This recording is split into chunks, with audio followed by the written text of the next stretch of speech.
सर्वप्रथम धाराशिव जिल्हा महायुतीच्या या पत्रकार परिषदेला सर्व पत्रकार बांधव उपस्थित राहिले त्याबद्दल महायुतीचा धाराशिव कळंब विधानसभेचा उमेदवार म्हणून आपल्या सर्वांचे स्वागत करतो। धाराशिव कळंब विधानसभेच्या निवडणुकीसाठी महायुतीचे राज्यस्तरीय नेते मंडळी, या राज्याचे मुख्यमंत्री, शिवसेना पक्षाचे मुख्य नेते माननीय एकनाथजी शिंदे, राज्याचे उपमुख्यमंत्री माननीय देवेंद्रजी फडणवीस आणि अजितदादा पवार व महायुतीच्या घटक पक्षातील मित्र पक्षातील सर्वच नेते मंडळींनी मला या निवडणुकीमध्ये महायुतीचा उमेदवार म्हणून या निवडणूक लढवण्याची आणि जनसेवेची संधी दिली त्याबद्दल सर्व नेते मंडळीचे आभार व्यक्त करतो। त्याचबरोबर या धाराशिव जिल्ह्यातील महायुतीचे सर्वच नेते मंडळी, या जिल्ह्याचे पालकमंत्री डॉक्टर तानाजीराव सावंत, या जिल्ह्याचे नेते माजी मंत्री आदरणीय राणादादा पाटील, या जिल्ह्याचे माजी खासदार प्राध्यापक रवींद्रजी गायकवाड, उमरग्याचे आमदार चौगुले साहेब, माननीय सुजितसिंहजी ठाकूर साहेब आणि राष्ट्रवादी काँग्रेस आणि भारतीय जनता पार्टीचे जिल्हाध्यक्ष व सर्वच पदाधिकारी या सर्वांनी या निवडणुकीचा उमेदवार म्हणून माझ्या पाठीशी फार मोठं पाठबळ उभा केलेला आहे। त्याबद्दल मी या सर्वांचे आणि या सर्व घटक पक्षाच्या सर्व पदाधिकाऱ्यांचे आभार व्यक्त करतो। या निवडणुकीचा उमेदवार म्हणून या निवडणुकीचा उमेदवार घोषित झाल्यानंतर सर्व महायुतीतील पक्षाच्या साथीने त्या मतदारसंघामध्ये प्रचार यंत्रणा चालू आहे, मतदारांच्या गाठीभेटी चालू आहेत आणि यामध्ये प्रचंड असा लोकांमध्ये उत्साह आणि प्रतिसाद दिसून येत आहे आणि सर्व घटक पक्षाचे कार्यकर्ते पूर्ण ताकदीनं आमच्यासोबत उभे आहेत आणि आमची प्रचार यंत्रणेची सुरुवात व्यवस्थितपणे सुरू झालेली आहे।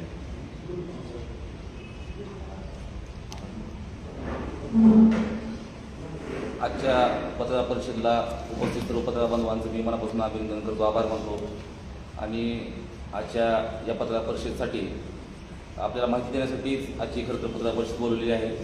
मुख्यमंत्री एकनाथभाई शिंदे यांची नियोजित 8/11/2024 म्हणजे परवाच्या दिवशी साधारणतः दुपारी 3 वाजून साधारणतः 2 वाजताची वेळ मुख्यमंत्री एकनाथभाई शिंदे या ठिकाणी धाराशिवच्या जाहीर सभेसाठी येणार आहेत आणि आपल्या महायुतीचे उमेदवार अजितदादा पेगडे यांच्या प्रचाराची जाहीर सभा होणार आहे। या माहिती देण्यासाठीच आजची खरं तर पत्रकार परिषद आपल्या सर्वांना निमंत्रित केलेलं आहे। त्याचबरोबर पुढची माहिती सविस्तर आमचे नेते आदरणीय राणादादा आपल्याला देतील।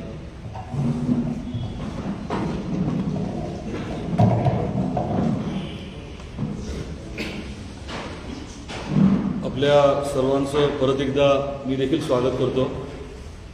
धाराशिव जिल्ह्याच्या बाबतीमध्ये महायुती सरकारने गेल्या 2.5 वर्षामध्ये जे काम केले ते आपल्यासमोर आणि आपल्या माध्यमातून धाराशिवच्या जनतेसमोर मांडण्याचा निर्णय आम्ही सर्वांनी एकत्रित येऊन घेतलेला आहे। गेल्या 2.5 वर्षामध्ये खूप मोठं काम महायुती सरकारच्या माध्यमातून होऊ शकले। अनेक आपले रखडलेले गेम चेंजर प्रकल्प जे होते ते मार्गी लागलेत, त्याला मंजुरी मिळाली आहे, निधी मिळाला आहे, काम सुरू झालं आहे आणि या बाबतीमध्ये मला आपल्या माध्यमातून जनतेपर्यंत हे पोचवायचं आहे की जे विषय आपल्यासाठी जिल्हा म्हणून महत्त्वाचे आहेत, आपल्या आर्थिक परिस्थितीमध्ये वृद्धी करण्याच्या अनुषंगाने, आपलं दरडोई उत्पन्न वाढवण्याच्या अनुषंगाने जे अतिशय महत्त्वाचे प्रकल्प आहेत, अनेक वर्षांपासून ज्याच्यावरती काम चालू होतं, असा एक प्रकल्प आता मार्गी लागतोय आणि येणाऱ्या कालखंडामध्ये नवीन महायुती सरकारच्या माध्यमातून हे प्रकल्प पूर्ण तर होतीलच, परंतु आपल्या जिल्ह्याचा आर्थिक कायापालट करण्याचा निर्धार आम्ही सर्वांनी घेतला आहे। दररोज एक असं गेम चेंजर प्रोजेक्ट प्रकल्पाच्या बाबतीमध्ये आम्ही आपल्याला माहिती द्यायचं ठरवलं आहे. आज कौडगावच्या MIDCच्या बाबतीमध्ये आम्ही आपल्याला माहिती देणार आहोत. आपल्या सर्वांना कल्पना आहे की अनेक वर्षांपूर्वी 2,500 एकरवरती कौडगाव आणि बार्शीचा काही भाग असं आपण MIDC इंडस्ट्रियल एरिया प्रस्तावित केला होता. बार्शीतल्या 1000 एकरच्या बाबतीमध्ये थोडासा वेगळा विचार तिथल्या शेतकऱ्यांचा झाल्यामुळे ते 1000 एकर वगळण्यात आले आणि आपल्या धाराशिव तालुक्यातल्या कौडगाव या गावात जो भूभाग आहे तो साधारण 1,500 एकरचा भूभाग आपण या कामासाठी घ्यायचं ठरवलं. त्याचं भूसंपादन हा प्रकल्प जो आहे त्याला मान्यता 2019 मध्ये देवेंद्रजी फडणवीस साहेब मुख्यमंत्री असताना आणि बावनकुळे साहेब हे ऊर्जा मंत्री असताना देण्यात आली. त्याचं काम पूर्ण होऊन तो प्रकल्प आता कार्यान्वित आहे हे मी आपल्याला आधीच सांगितलं.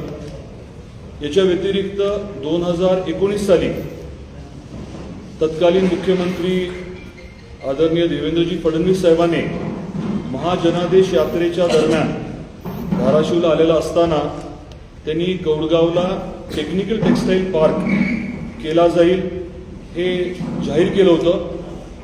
त्यांच्या सहकार्याने CEO MIDC यांना हा देण्यात आला होता. त्या अनुषंगाने त्यांनी अहवाल जो आहे तो तयार केला. महायुतीचं सरकार परत आल्यानंतर हा प्रकल्प जो आहे तो पुढे नेण्याचं आम्ही सर्वांनी ठरवलं. त्याविषयी पुढाकार घेण्यात आला आणि विधानसभेमध्ये आपले आत्ताचे उद्योगमंत्री उदयजी सामंत यांनी जाहीर केलं की MIDCच्या माध्यमातूनच आता कौडगावला धाराशिवला टेक्निकल टेक्सटाईल पार्क होणार. त्या अनुषंगाने साधारण 100-125 कोटीचा पहिला मूलभूत सुविधांचा अहवाल तयार करण्यात आला. त्याला तत्वतः मान्यता देण्यात आली आणि 24 कोटीच्या रस्त्याच्या कामाची निविदा आता काढण्यात आलेली आहे. या प्रकल्पाच्या माध्यमातून आपलं उद्दिष्ट आहे की किमान 10,000 तरी रोजगार निर्मिती व्हावी, 10,000 मुलांना मुलींना तिथे नोकरी उपलब्ध व्हावी या अनुषंगाने नियोजन आहे. वेगवेगळ्या कंपन्यांच्या बाबतीमध्ये वगैरे बोलणं चर्चा झालेली आहे. महत्त्वाचा याच्यातला मुद्दा असा आहे की आपल्याला अँकर युनिट आणायचे आणि येणाऱ्या काळात महायुती सरकारच्या माध्यमातून इथे ज्या सवलती टेक्निकल टेक्सटाईल म्हणून पॉलिसी म्हणून जाहीर केलेल्या आहेत आणि त्याचबरोबरीने मराठवाड्यात ज्या सवलती दिल्या जातात याच्यामुळे स्वाभाविकपणे मोठे उद्योग इथे आकर्षित होणार आहेत. तर आपल्याला आज मला हे सांगायचं आहे, महायुतीच्या वतीने सांगायचं आहे की आपल्या धाराशिवची आर्थिक परिस्थिती, दरडोई उत्पन्न वाढवण्याच्या अनुषंगाने इथे उद्योग यावे यासाठी हे 1,500 एकरचं भूसंपादन करण्यात आलं. ती जागासुद्धा अशी आपण ठरवली जिथनं रिलायन्सची गॅसची लाईन चालली आहे. आपल्या उजनीवरनं येणारी पाण्याची जी पाईपलाईन आहे ती देखील या भागातनं आहे आणि त्याचबरोबरीने हाय टेन्शनची लाईन पण आहे, ज्यामुळे वीज, गॅस आणि पाणी हे उपलब्ध होतं आहे. आता महायुती सरकारने समोरचा जो रस्ता आहे कौडगावकडनं जाणारा बार्शी धाराशिवचा, याचं काम देखील आता हाती घेतलं आहे, त्याची आपल्याला कल्पना आहे. तर मूलभूत सुविधा ज्या आहेत त्या उपलब्ध करून दिलेल्या आहेत आणि या कौडगावच्या MIDCच्या माध्यमातून टेक्निकल टेक्सटाईल्स हा जो नवीन आणि अतिशय महत्त्वाचा घटक आहे उद्योगातला, ज्याच्यामध्ये प्रचंड प्रमाणामध्ये आता इम्पोर्ट होतं. आपण बरंचसं टेक्निकल टेक्सटाईल आयात करतो. अनेक परदेशातल्या कंपन्या इथे उद्योग टाकायला तयार आहेत, कारण आयात केलेल्या मालावरती सध्या कर लागतो. तोच माल जर त्यांनी भारतात उत्पादित केला म्हणजे अगदी आपलं अस्थिरीकरणाचा शेततळ्याचा जो प्लास्टिक असतो ते प्लास्टिक असेल किंवा मल्चिंग पेपर असेल किंवा पॉलीहाऊसचे लागणारं प्लास्टिक असेल, बुलेट प्रूफ वेस्टमध्ये लागणारं केवलार असेल, असे अनेक मुद्दे आहेत ज्याला प्रचंड वाव आहे. आणि मी सांगितल्याप्रमाणे एका निर्णायक टप्प्यापर्यंत हा प्रकल्प आलेला आहे आणि पुढच्या काळामध्ये इथे प्रत्यक्षात उद्योग आणून मोठ्या प्रमाणात रोजगार निर्मितीचं आमचं उद्दिष्ट आहे. आपले काही प्रश्न असतील तर आपण कृपया विचारावे.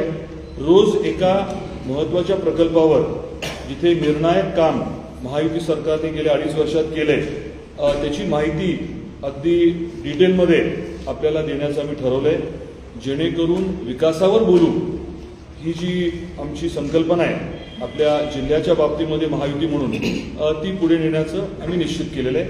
आपले काही प्रश्न असतील कृपया विचारावे. धाराशिव सोलापूर रेल्वे मार्ग आणि पटना मराठवाडा प्रकल्प सुरू करण्याचं काम कधीपासून? माझी विनंती आहे की रोज आपण एक विषय घेऊ. आज नाही तर मी आपल्या प्रश्नाचं उत्तर देतो, पण डिटेल्स जे आहेत ते आपण नंतर घेऊ.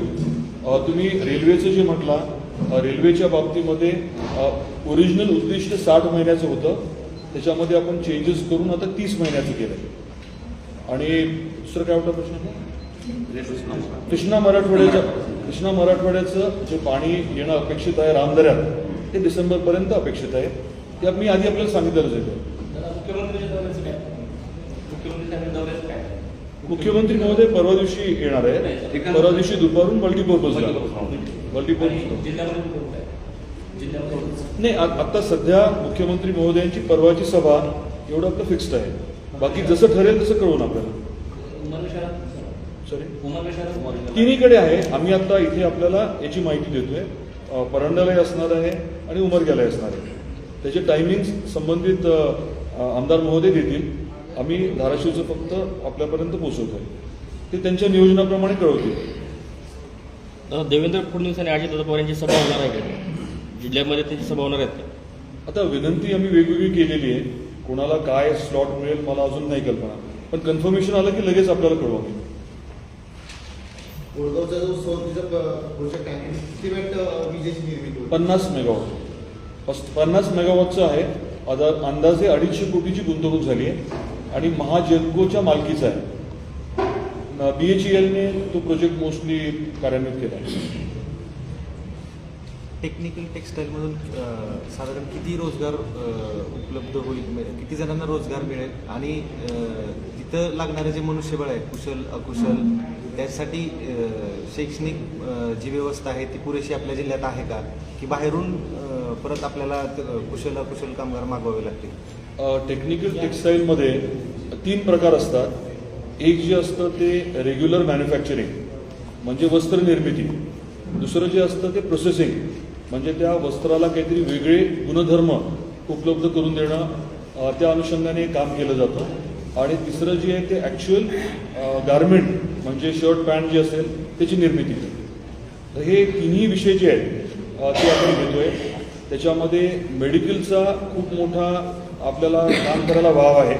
मेडिकलचं म्हणजे अगदी डायपर्सपासनं सॅनिटरी नॅपकिन्सपासनं जे आपण कोविड काळामध्ये बघितलं PPE किट्स वगैरे हे सगळं टेक्निकल टेक्सटाईल आहे.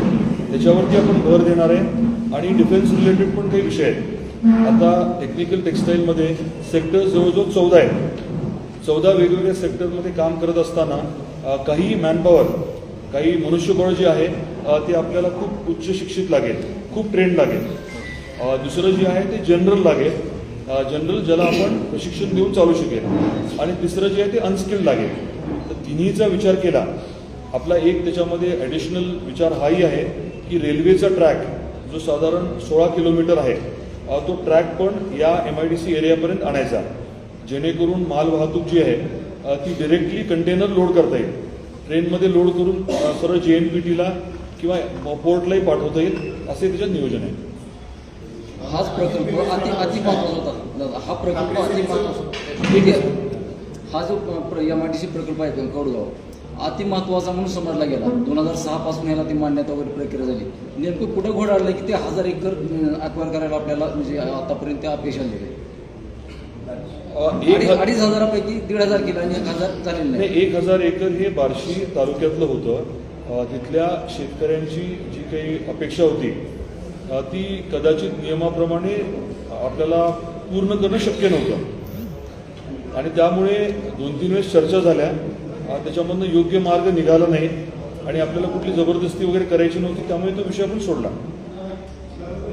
मराठवाड्यामध्ये कधी विचारतो अजित पवार यांचा प्रश्न आहे की ठाकरे सेनेचे उमेदवार कैलास पाटील यांनी असा आरोप केला की महाविकास आघाडी सरकार गेल्यानंतर महायुती सरकारने विकास कामांना स्थगिती दिली. नेमकी काय वस्तू?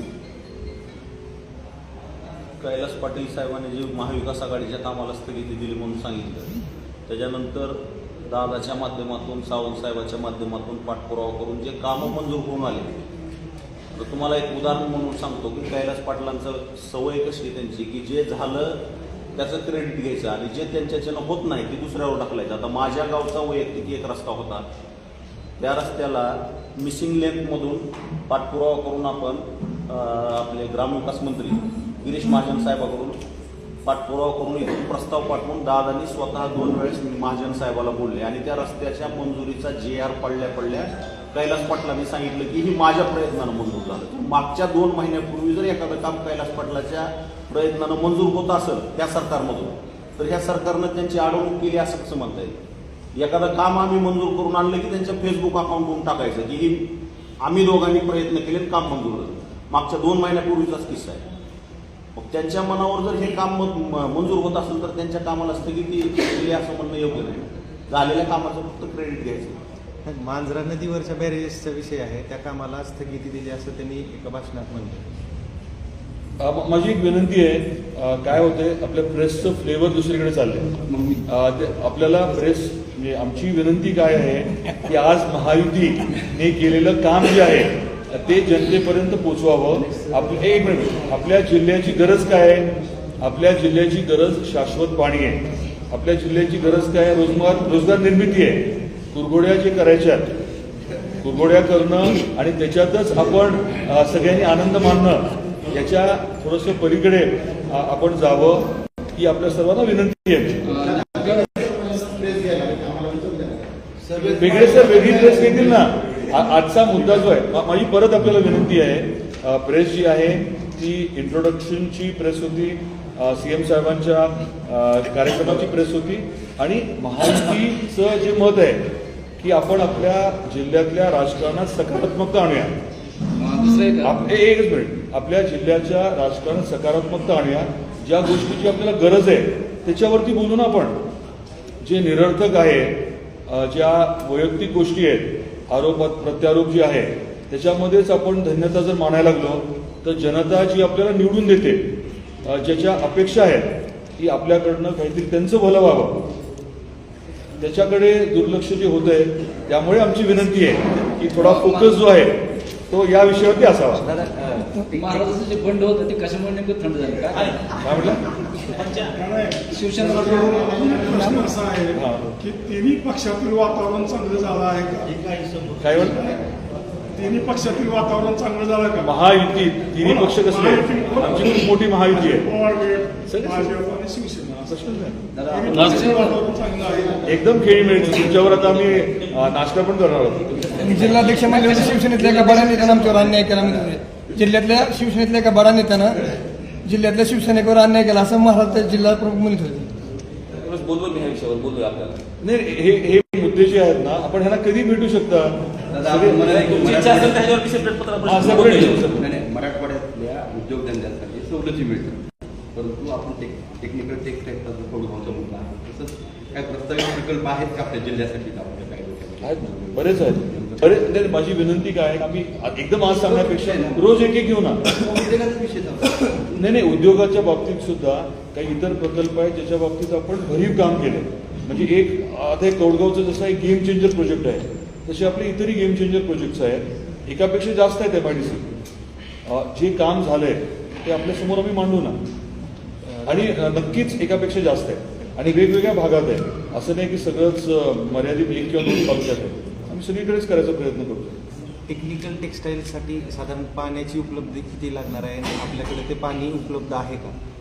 आपल्याला प्रोजेक्ट जे घ्यायचे आहेत ते आपल्याकडे जे उपलब्ध आहे त्या अनुषंगानेच घ्यायचे आहेत आणि शेवटी कोणी गुंतवणूक करत असला तर सगळं खातर जमा केल्याशिवाय तो बिलकुल येणार नाही. आपण 2 MLD पाणी जे आहे ते उजनीमधलं आधीच रिझर्व्ह केलं होतं. MIDCने त्यासाठी डिपॉझिटचे पैसे नगर परिषदला भरले होते. तेवढं पाणी लागेल असं मला वाटत नाही, पण गरजेनुसार ठरवू आपण. कारण MIDC पैसे भरते पण MIDCला पाणी मिळत नाही ते, कारण नगरपालिकेचा नेहमी वीज पुरवठा खंडित होतो, पाणीच मिळत नाही. त्याच्याबद्दल आपण इंडिपेंडेंटली बोलू, परंतु धाराशिवची पाणी पुरवठ्याची जी योजना आहे त्याच्यामध्ये आम्ही खूप जाणीवपूर्वक वेगळं नियोजन केलं आहे येणाऱ्या काळामध्ये ती आम्ही सांगू आपल्याला. खूप विचारपूर्वक केले. जे आमचं मूळ उद्दिष्ट आहे की धाराशिव शहरामध्ये दररोज पाणी मिळावं आणि 24/7 मिळावं, त्या अनुषंगाने आम्ही आपल्याला सगळ्या डिटेल देऊ. त्याचं प्लॅनिंग केलं आहे आपण. नाही, आपण म्हणाल की गॅस, वीज आणि पाण्याची उपलब्धता आहे, परंतु आता तो प्रकल्प पूर्ण होऊन रिलायन्सचा गॅसची पाईपलाईन कार्यान्वित झालेला आहे. त्याचं काय रिलायन्सचा पाईपलाईनचा जो गॅस आहे चालू आहे ना तो प्रोजेक्ट. नाही नाही मी परत एकदा रिपीट करतो. ती जी जागा आहे कौडगावची, तिथनं 3 महत्त्वाच्या गोष्टी चालल्या आहेत. एक म्हणजे उजनीवरनं येणारं पाण्याची पाईपलाईन, दुसरं म्हणजे रिलायन्सची गॅसची पाईपलाईन. प्रोजेक्ट नाही, गॅसची पाईपलाईन जी चालली आहे ना, हो पण चालू नाही. चालू. परत रिपीट करतो, गॅसची पाईपलाईन जी धाराशिववरनं बार्शीला चालली आहे, ती पाईपलाईन वाहिनी जी आहे ती आपल्या एरियामधनं चालली आहे. म्हणजे आपल्याला उद्या जर गॅस पाहिजे असेल तर त्यांच्याशी चर्चा करून तिथल्या तिथे उपलब्ध होईल. आणि तिसरा मुद्दा आहे तो हाय टेन्शन लाईन, उच्च दाबाची विजेची लाईन जी आहे, टॉवर लाईन, ती चालली. असा विषय होता. पिंगळे साहेब, धाराशिव कळमचे विद्यमान आमदार हे जनतेच्या संपर्कात 5 वर्ष झालं आणि आपण आता त्यांच्या स्पर्धेमध्ये आपण निवडणूक लढत आहे. आपल्याला कुठले मुद्दे घेऊन आपण आता निवडणुकीला सामोरे जात आहे? विकासाच्या आम्ही सांगितल्याप्रमाणे विकासाच्या मुद्द्यावरच आमची निवडणूक राहणार आहे. फक्त संपर्कात आहे, लग्नाला जातो, वारशाला जातो हा विषय नाही. तर विकासाचे आपल्या या 5 वर्षामध्ये जो या मतदारसंघाचा विकास पूर्णपणे थांबला आहे म्हणण्यापेक्षा या मतदारसंघाचा पूर्णपणे भ्रमनिरास झाला आहे धाराशिव कळंब मतदारसंघाचा. ते मुद्दे घेऊन आम्ही निवडणुकीला समोर जाणार. विकास म्हणजे काय सांगा? हां, विकास म्हणजे काय? तुम्ही कळंब तालुक्यात या कळंब तालुक्यातले जे गावाला जोडणारे रस्ते, त्या रस्त्याची काय अवस्था आहे? तुमच्याकडे काय विजन आहे? विकासाचं विजन काय या मतदारसंघासाठी? तर त्याला मांडू द्या ना. उमेदवार आहेत का? तुम्ही त्याची प्रेस वेगळी घ्या ना. आमचा फोकसच आहे. दादा जरांगे फॅक्टर विचारू का? जरांगे फॅक्टर काय म्हटलं? जरांगे नाही ऐका ना प्लीज. मी नेहमी नॉर्मली एवढं प्लीज म्हणत नाही. एकच आहे, सभेमध्ये ज्याची उत्तरं द्यायची, जे प्रश्न सभेत विचारले जाते त्याची उत्तरं सभेतच देऊ द्या की पत्रकार परिषदेत उत्तर द्यायला लावतो. उमेदवार आहेत का? किती कंपनी संपर्क साधला? त्या उद्देशानं पत्रकार एक सेकंड. प्रश्न उत्तर विचारायला मला परत कळलं. नाही कळलं नाही हो. नाही आपण काय करू शकतो या बाबतीत वेगळी प्रेस देऊन आपण उद्या ठेवू. तुम्ही उद्या जर शेड्यूल करायचे असेल तर आपल्या उमेदवारांची उद्या आपण वेगळी प्रेस घेऊ. आज म्हणजे माझी परत एकदा आपल्याला विनंती आहे. काय व्हायला लागलंय, आपल्या जिल्ह्यामध्ये आपण फोकस लूज करतोय. जनतेला आदरणीय आपले जे सन्मान्य मतदार आहेत त्यांना काय पाहिजे हे राहते बाजूला आणि आपण वेगळंच त्यांना देतोय आणि सवंग लोकप्रियतेसाठी कोणी काही बोलतं आणि ती हेडलाईन होते. जे वास्तव आहे, जे खरंच करणं गरजेचं आहे लोकशाही म्हणून किंवा आपल्या भागाच्या विकासासाठी म्हणून, जे आपल्याला करायला हवं, ज्या बाबतीत खरंच तळमळ पाहिजे, ज्या बाबतीत पाठपुरावा पाहिजे आणि ज्या बाबतीमध्ये आपण यश मिळवायला हवं, ते थोडंसं बाजूला राहायला लागलंय. त्यामुळे आपल्याला मी विनंती करतोय की फोकस आपण याच्यावरती करावा की काय काम केलं. आम्ही सांगतोय आम्ही काय काम केलं. एकदा आपण विकासावर बोलू जे मी म्हणतोय ते त्यासाठी म्हणतोय. बाकी सगळं बोलायला काय आपल्याकडे आहे ना वेळ.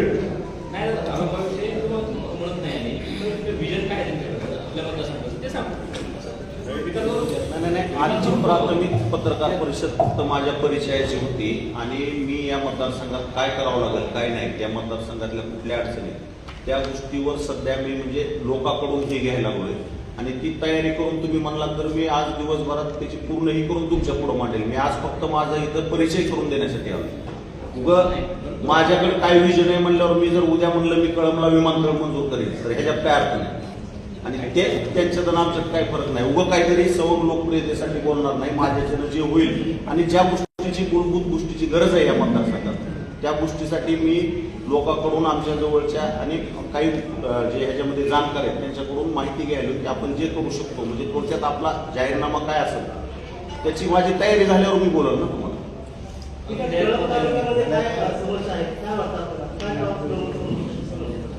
कळंब तालुक्यामध्ये अनेक समस्या आहेत. आता साहेब त्याच्यावर मी सेपरेट तुम्हाला बोलल म्हणल्यावर मी सांगतो. मी कळंब तालुक्यातल्या सगळ्या समस्या मला माहिती आहेत. रोजगाराचे प्रश्न आहेत, पाण्याचे प्रश्न आहेत, रस्त्याचे प्रश्न आहेत. ठीक आहे. आता किती कंपन्या संपर्क साधलाय टेक्निकल पार्कमध्ये किती कंपन्या उघडल्यात आपल्याकडे किती कंपनी उद्योजक यायला लागलेत आपल्याकडे आज आपण एवढ्या मोठ्या संख्येनं उपस्थित राहतात त्याबद्दल सर्वांचेच आभार मानतो आणि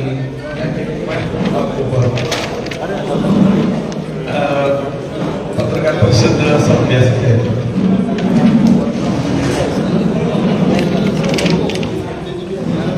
सगळ्या बांधवांना विनंती आपण बसून घ्यावं.